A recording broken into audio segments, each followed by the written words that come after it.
with meetings in the central and upper river regions of the country. The tour by Mustafa Kerol and delegation is meant to sensitize the electorate on the need to adequately prepare ahead of the April 4th local government polls. Babakar Senghor tells us more. From North Bank region, the Independent Electoral Commission Chief, Mustafa Kerol, and entourage proceeded to CRR, where they had a meeting with the governor and the district chiefs from the region. Governor Gani Ture commended the IEC chairman and delegation for the move and assured them of his region's support in safeguarding democracy and good governance in the country. The IEC chairman underscored the important role played by councillors, particularly in facilitating the provision of social amenities such as public taps, markets, lumos, rehabilitation of feeder routes, amongst others. Coupled with the budget allocated for the local government elections, he called upon Gambians to come out and vote in their numbers. From Janjambre, the tour party proceeded to Basse URR, where they had their final meeting. The turnout was big, which impressed the IEC top official. I'm very happy with this tour, the promise I have and the turnout. I think this time we're going to have a good turnout and a very successful election. The meeting availed participants the opportunity to clear some of their doubts, while the IEC chairman called on all and sundry to properly protect their national voters' cards in order to avoid losing them. Right now we have picked about 650 voters' cards. I've put up a press release, I've announced it everywhere. Up to now, people now are not going to the stations and collect them. They shall go and collect this voters' card because there will be no supplementary registration. No supplementary registration. Our cards are only for voting. Vote and go and keep it. They are not ID cards. Governor Omar Khan of URA hailed the IEC top officials for the move and urged the participants to disseminate the information and work towards keeping Gambia's peaceful, fair and transparent election records. That meeting in Basse caps off a busy period of sensitization efforts by the Independent Electoral Commission officials and now sets the ball rolling ahead of the forthcoming electioneering process. For Grts News is Babakar Senghor. More voices are joining the nationwide proclamation saying no to the demands of the European Union. The people of the West Coast region are the latest to add their voice to the solidarity with government. The gathering denounced the EU 17-point demand, which they describe as a challenge to the country's sovereignty. Abdullah Baji has the rest of that story. The people of West Coast region have joined the rest of the regions in a solidarity march past against the recent EU Article 8 17 points to the government of the Gambia. The solidarity march past, which started at the Regional Education Office through the streets of the Cosmopolitan Center to the Governor's Office, brought together a cross-section of people from different walks of life, including the Governor of West Coast region, Paramount Chiefs, National Assembly members, APRC militants, as well as school children. The crowd went on chanting, "No to the EU demands." Omar Toure clearly outlined that the Gambia is a sovereign state and will never succumb to the demands of the European Union. He continued to say that this is proper for all Gambians to stand up and speak out about the demands of the EU. The Solidarity March, he believes, is to show the people of the Gambia and the world that the people of the Gambia support His Excellency the President in all his development endeavors. Gambians have voted for His Excellency the President, Sheikh Professor Al-Haji Dr. Yahya AJJ Jammeh, in that presidential elections. And today, it is imperative, it is proper for all Gambians who voted for this savior of the nation to rally behind him, to speak for him, to act for him, especially in his times of need. Delivering his statement, the Paramount Chief Alhaji Demba Sanyang took the opportunity to thank the people of West Coast region who turned out in numbers, adding their voice to show how Gambians feel about the demands of the EU. He stressed that the priority of any development-oriented person should be centered on education, health and agriculture and not on such issues. The West Coast Regional Youth Mobilizer, reading the petition from the people of West Coast region on the Article 8, 17 points of the EU, said the petition was unanimously rejected by its people.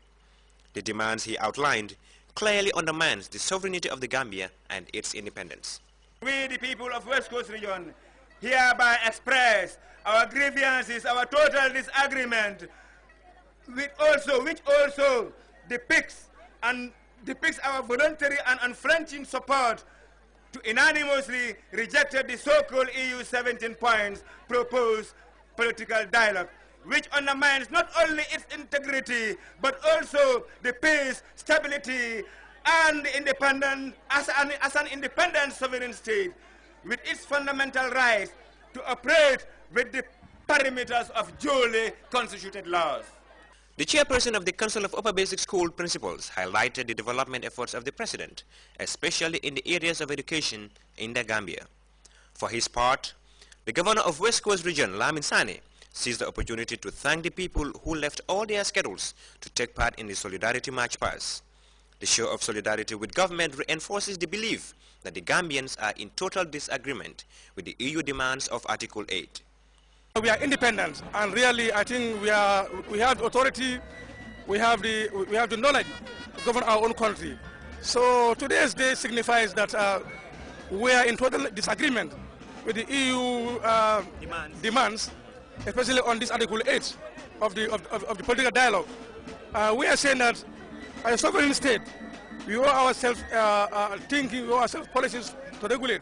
So I don't think it's their business to entertain so kind of demands in the Gambia here. Today's show of solidarity by the people of West Coast region comes hard on the heels of a string of events by other regions who came out massively to denounce the demands of the EU.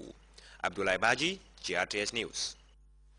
Well, that story by Abdullah Baji there takes us to our first break. We'll be back with news from outside the Gambia.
Lucozade Energy, energizing Gambia.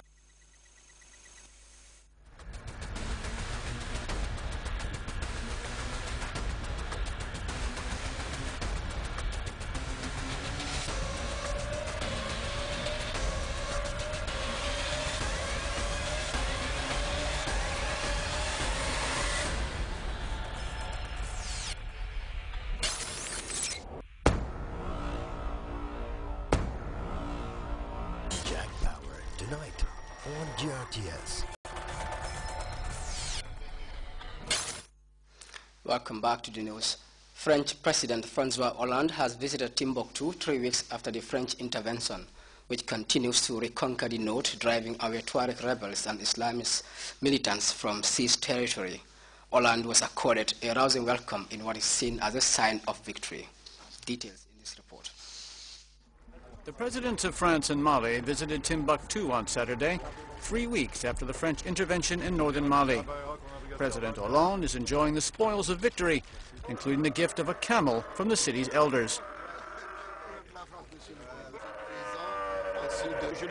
I'll use it as often as I can as a means of transport.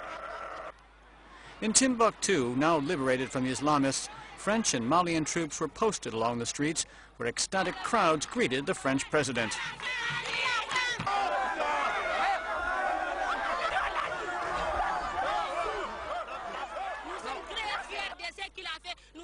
Nine months of oppression by Islamist insurgents has finally ended.